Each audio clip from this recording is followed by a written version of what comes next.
Hello there, thanks for tuning in to your favorite news destination. You're watching In Your Interest with me, Kabir Naqvi. And first up, we talk about that strike that took place in the Gulf, Qatar's oil field that was hit, and we can finally feel the squeeze here at home. It's finally come down to our kitchens.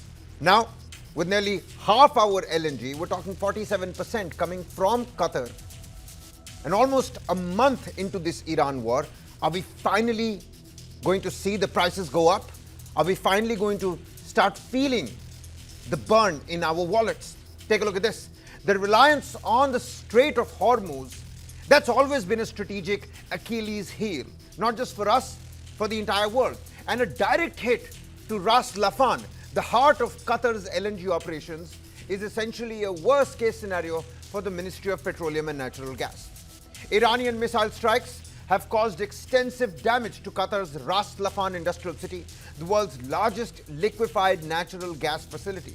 Qatar Energy reports that this has reduced the country's LNG export capacity by a full 17%, with repairs likely to take 3 to 5 years. Those are the timelines that have been specified. Now, Qatar supplies nearly 20%, 1/5 of the global LNG. And the disruption has already triggered force majeure on long-term contracts, halting or severely cutting down on supplies. And specifically for India, the impact is direct and it's equally serious. Qatar accounts for around 47% of our LNG imports. Major contracts include Petronet LNG at 7.5 million tons per annum, along with volumes handled by GAIL and GSPC. And this single source dependence means a large portion of our natural gas supply is now at risk.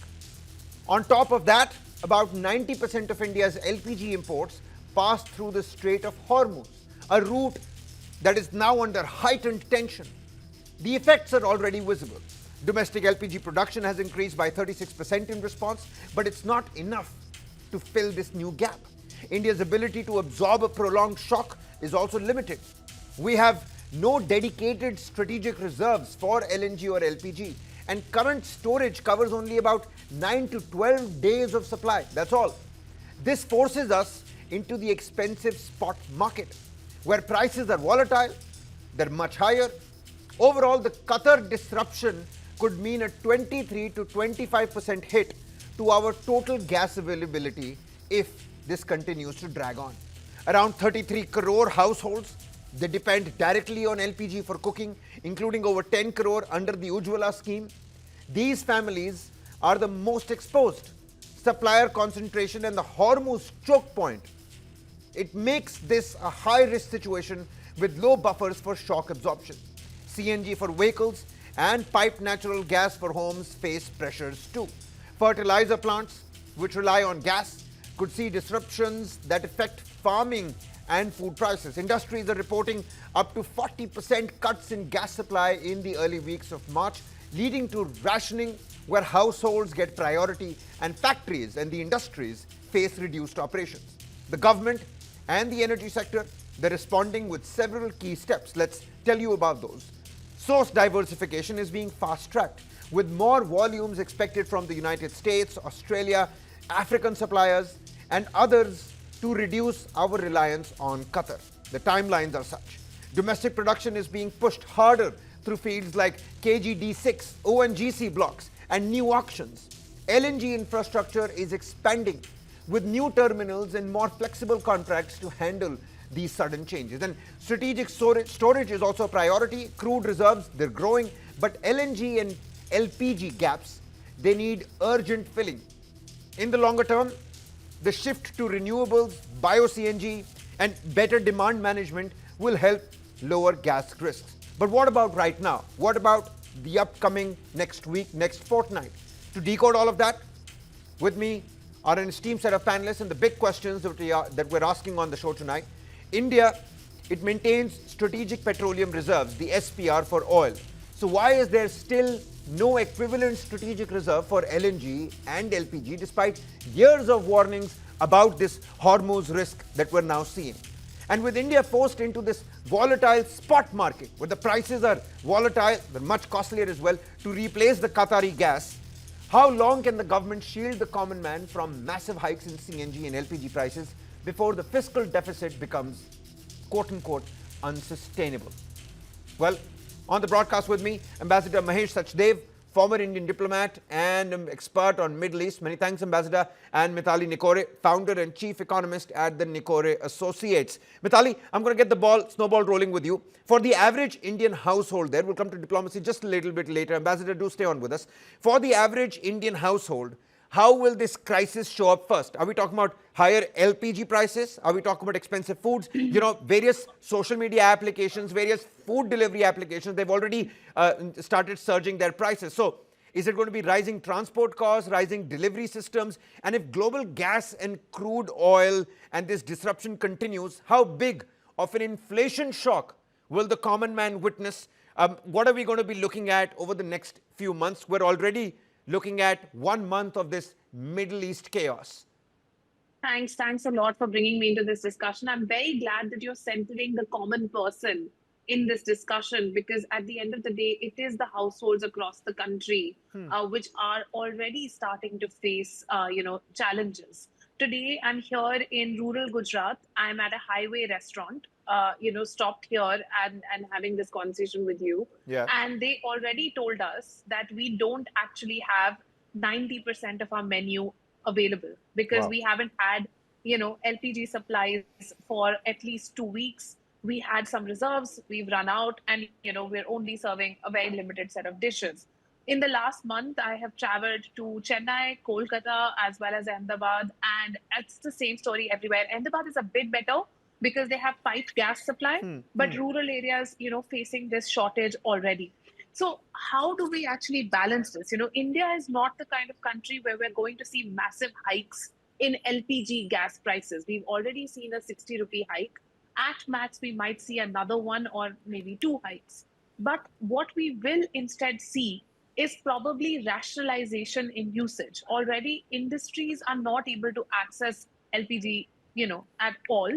And we might start to see other categories of users starting to get excluded as households are prioritized. The second aspect is, I believe the government should really have a push towards induction cook stoves and solar cookers, because this is the time when we can really see, that transition to renewables will be paying us off in the long run. So why not accelerate it now? We can literally bring in, this transition to a new technology and guard ourselves in the longer run. So I do believe that will happen. But on inflation, it is undoubted that we Yeah. will have an inflationary impact. But the good thing is that our inflation was quite low to begin with. We were at 2.5% for last year, Okay. as per the new inflation index. So that does give us some room. It gives us some leeway, because we can go up to 6% without the government even taking any monetary action Yeah. and having further inflationary pressure. So you're saying there is a space to wriggle with this issue at the moment, but for how long, Mithali? And that's a big question. Nobody knows. That's $1 million question at the moment. Let's bring in Ambassador Sachdev here as well. Ambassador, with Qatar potentially unable to honor our long-term contracts, they've given a timeline of fixing as to 3 to 5 years. It could be sooner, it could be more longer than that. We don't know at this point in time. How difficult will it be for India to secure alternative LNG, that too at stable prices? The spot markets, we know the volatility that they come with. And in a tight global market, a choked up Hormuz, India is going to also be competing with Europe. India is going to be competing with East Asia for supplies. Does that put us in an advantageous, at a disadvantageous position, at a vantage point? Where do you see this going, and how do you think this is going to play out? I think the reality is slightly more prosaic and Okay. not necessarily all that negative.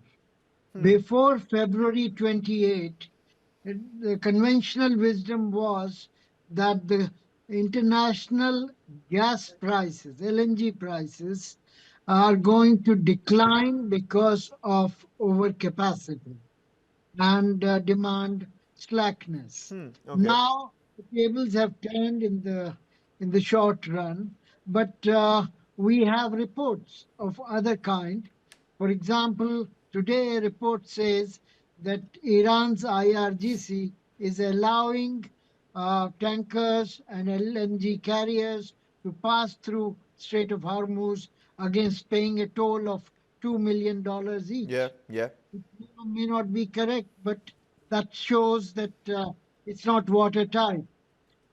Secondly, Qatar itself was going to expand Ras Laffan, and a huge expansion was planned, probably tripling its capacity between now and 2028. So we need to know better whether the 17% of decline in capacity is with respect to the current capacity or the projected capacity in 2028. Thirdly, I think if there are Ukraine-related issues sorted out, Okay. then the Russian supply of piped natural gas to Europe can begin. And there we have seen United States under Trump doing all sort of flexibilities, including allowing Russian crude to be Yeah. sold over 30 days period and so on and so forth. And they might as well begin the gas exports from Ukraine if the push comes to shove. Yesterday, for example, a Hungarian prime minister alone at a EU summit was able to block aid to Ukraine because he didn't want to lose his gas supplies from Russia. So that has already become a veto All right. All right. situation. So all that put together, Yeah. there are excess capacities in United States, which has become the largest exporter as of now, with Russia and Ukraine and Qatar being out of the fray of the LNG. So all told, there are possibilities, but it's going to be a nail biting finish for quite some time. Well, nail biting finish. I mean, so you see the opening submissions coming from the economist on the panel and a trade ambassador with us. It seems like that the picture is not all that bad. There is space to wriggle out, and of course, we shouldn't, try to create this panic. You're saying only 17% of the Qatari output has been hurt. It's just that 47 of ours. And pretty much all of that 47% came from Ras Laffan. So, which is why, eyebrows have started going up, which is why heads have finally turned. I can see Mr. P.N. Seth, Executive President, All India LPG Distributors Federation, is also with us on the broadcast. Many thanks for taking out the time, sir. We needed a voice from the energy industry as well. India gets nearly half its LNG from Qatar. And in simple terms, your opening submissions, Mr. Seth, how much of our daily gas supply is immediately at risk after this disruption? Ambassador here says we don't need to worry all that much until at least the dust is finally settled.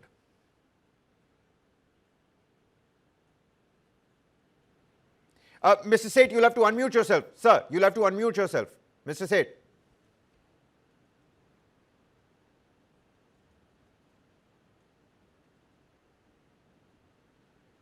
Are you with us? Am I moving on? Yeah, you're here. Please complete your thoughts, sir. You see, as per the government of India's reports, we have got buffer stock of always around 17 to 18 days. Usually it used to be around 20 to 25 days.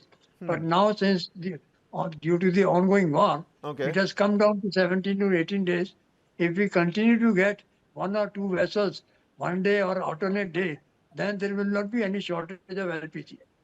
If at all we are cut off from the supply, then there will be acute shortage.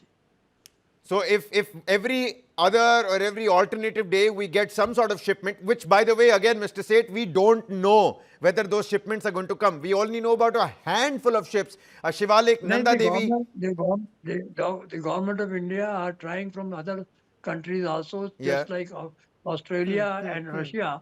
They are already tied up with these two countries. And we hope that the government will succeed in getting the supplies. No, you're absolutely right, sir. Their We also hope we hope that good sense prevails and we get the best from these alternative sources. But you know, from your own expertise, you're a voice from the energy industry. How long can India realistically manage using these alternative supplies and, of course, the existing reserves that you spoke about 12 to 18 odd days? What you're saying? All right, we lost that connection with Mr. Seth. I think he's going to come back with us very soon. Mithali, you know, we're already seeing fuel prices inch up. Today, it's one of the biggest headlines that, you know, the industrial diesel has gone up, premium petrol has gone up. The premium petrol headlines also across all blog posts also follows with a suffix saying normal petrol is still the same, but premium petrol. So all those cars that require premium petrol, that's going to go up now. But could this trigger a broader chain of disruption, a broader chain reaction across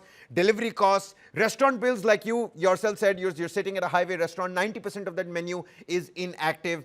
When does this finally come and start hurting our daily essentials? Happen essentially is that we'll have to start seeing alternative energy sources starting to come in. And somewhere it is incumbent upon the government to facilitate this kind of a transition.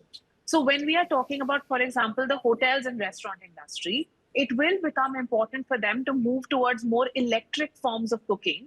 And for that, if they need to have, for example, a supply chain set up with coal imports to improve on the electricity, production, or if they need to have more subsidies for setting up solar cookers or for setting up solar panels to improve their electricity production, then that is something that needs to urgently be facilitated. So the restaurant industry can already be helped, by providing these alternative cooking mechanisms. For households, it is very important that, some sort of schemes are immediately put in place at the retail level, because people who have gone to actually buy induction cook stoves, even on, quick commerce applications, are saying that we are running out of induction cook stoves. Yeah, so again, and all that inventory, Mithali, all that inventory that's lying around for all these ages. I mean, everybody wants to make top dollar for themselves. Everybody wants to make the big buck. So they might just increase the prices as well. May increase the prices, but again, that is where the government has to come in and put, some controls if that situation arises. But first, we have to at least improve the availability of these of these technologies and sort of encourage people that, okay, now you have to move away, because this crisis, let me remind you and your viewers, that this is not a short-term crisis. What we are talking about, for example, in Qatar, nearly 17% of their entire reserves getting impacted will take up to 5 years to resolve. Yeah. So this is not just about 1 month or 2 months. This is about the entire oil and gas supply chains across the world now changing. Of course, if US becomes one of our biggest, suppliers of oil and gas, they might be charging much more than what we are paying to the Gulf countries. And in that situation, it becomes again incumbent and very critical to invest in longer-term energy transition while providing a short-term relief to the consumers and the industries today. We can't keep our industries closed for 3 months, 6 months, or 1 year if this war doesn't stop. So we have to find alternative ways. And solar panels, for example, are an alternative way, at least to ease some of that burden, as is coal. You're absolutely right. Rooftop revolution, that was a topic that we covered right here on In Your Interest a couple of days back. And the understanding is that will consumers ultimately, because in so many cases, in so many of these new transitions, when it comes to, monetary schemes, when it comes to new fiscal developments, it's the consumer, it's the common man that ultimately bears the shock and, has to bear the burden. So we'll have to wait and find out. I'm going to come back to you, Mithali. Ambassador, this crisis, it exposes a strategic gap in India's energy planning. And it's not just India that's been, held hostage because of the Hormuz choke point. Too much reliance on one region and one route, like the Strait of Hormuz. Do you think it has exposed this crisis, or will reading this again all wrong? You gave us some credible numbers in your first submission. And is this a moment for, let's say, India to now rethink? We've spoken about diversifying our crude basket. We've spoken about alternative, methods of, sourcing it. What do you make of what the intergovernment ministry panel has to say? Some comments that are coming from the Secretary of the Petroleum Ministry. Are those, do they help you understand the situation? Do they build confidence in the common man out there? I think it's a game. The shortages propel people to hoard up things, Yeah. uh, worrying that in future the cylinders of gas are not going to be available. So that accentuates the situation as it is. So the government is trying to uh, sort of project an image of being in control and the shortage being either not there or being manageable. So that is one side of it. But on the external side, as I said, that there are possibilities and there are remedies. Uh, the there is plenty of gas available in Africa, particularly in Nigeria, where I was the High Commissioner. There also Angola, and there are other areas in the Latin America where three new producers, Yeah. Guyana, Brazil, and Suriname, have come up with the massive gas and oil findings. We are beginning to tap some of them under the current situation. Yep. Absolutely. And LNG, LPG can be made from petroleum. It doesn't have to be imported. India's refining and petrochemical industry is sophisticated enough to adopt to the requirement, and the LPG production has already gone up by 35%, as government has claimed. So the gap is being suitably redressed to some extent. Of course, if crude itself becomes a short commodity, then you have to optimize it. And that is where Mr. Nakore is Ambassador, what's your opinion on equipped. the Indian crude basket as of now and the price?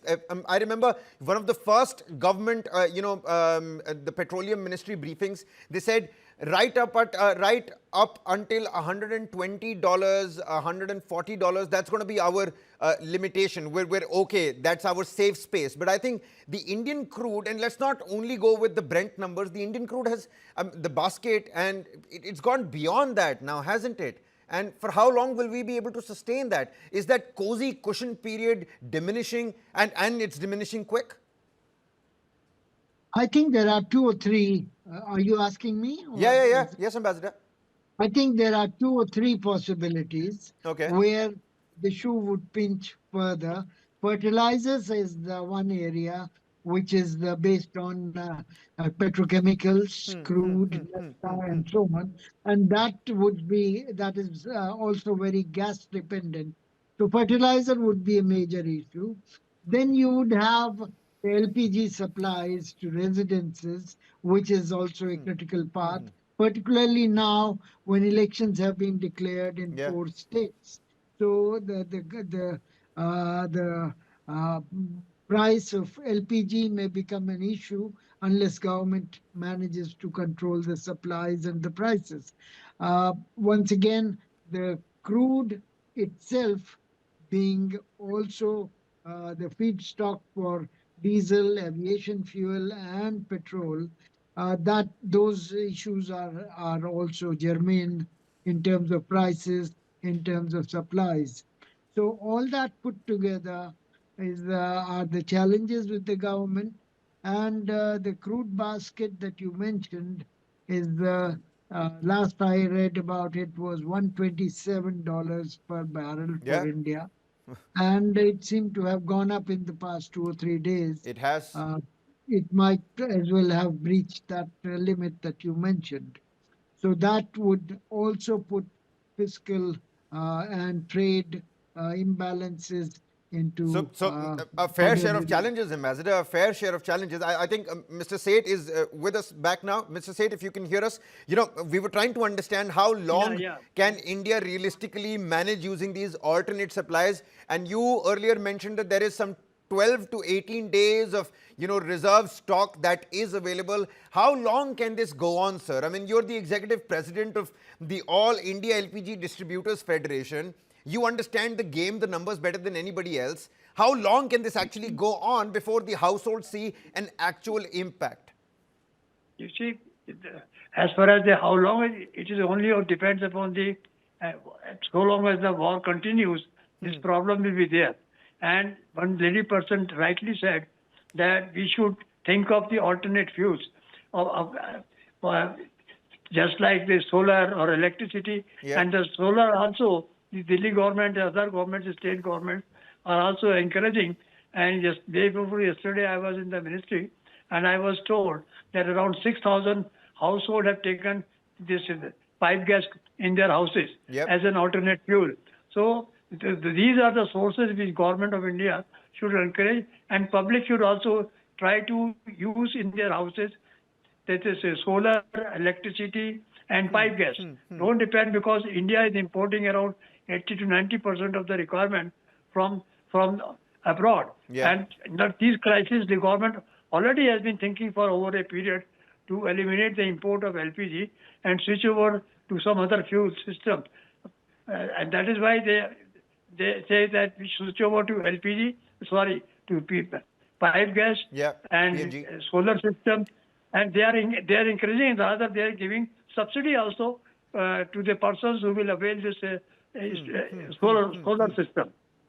Okay. And as far as LPG is concerned, I am 100% sure, in case if the supplies do not come on regular basis or at intervals, then government may do the rationing of the supply to the domestic sector. Okay. Because ultimately the government, Rationing of the supplies by the government also on the cards. You raised a credible point here. They may extend they may extend the gap between two successive cylinders from 21 to 25. They have already done. They might do going from 25 to another by increase by another 7 to 8 or 10 days. So that's going to be about 32, 33 days before two successive cylinders. Yeah. Finally, so basically what I've understood is that we need diversification, Because which the government is already doing. commercial There is cylinders- safe space. There is safe space. commercial- We got your point, Mr. Seth. There is safe space, but the government needs to step in and maybe do a little bit more. Mr. Seth here says that, already people have shifted towards PNG, but government needs to come in and help more. That's what Mithali also said. Mithali, the final word on the show, before we wrap this riveting conversation up. Is India financially prepared? I mean, from a macro, micro level, both of those. Is India financially prepared to absorb this prolonged 3 to 5 year disruption? I think it always comes down to the consumers, the common man. But how soon will that happen? We've already spoken about how the prices are going to go up. But are we financially prepared? Or what's going to be your message to all the viewers here? No, so I think, we have to look at this war also as an opportunity to grow our economy. And the way we can do that is by demonstrating to global investors that we can actually withstand the shock of this war. And how we can do that is by investing in our energy security and independence. See, we have spent a lot of time in the last 20 years building up some of our, domestic gas production systems, building up some of our domestic coal systems. We can now leverage those for the next 1 to 2 years to tide over this crisis. And in that period, really ramp up our renewable energy capacity. When we do that, investors will find that our consumption is actually stable. There is actually demand in this economy. There is actually a requirement for That's a great continuing point. infrastructure investment. And also, they will want to come and then shift their manufacturing to a country like India from more vulnerable countries. So this war actually gives us an opportunity to demonstrate in the global market that we are a stable economy. If we can do that, then this investment that we make in renewable energy will pay for itself much sooner rather than later.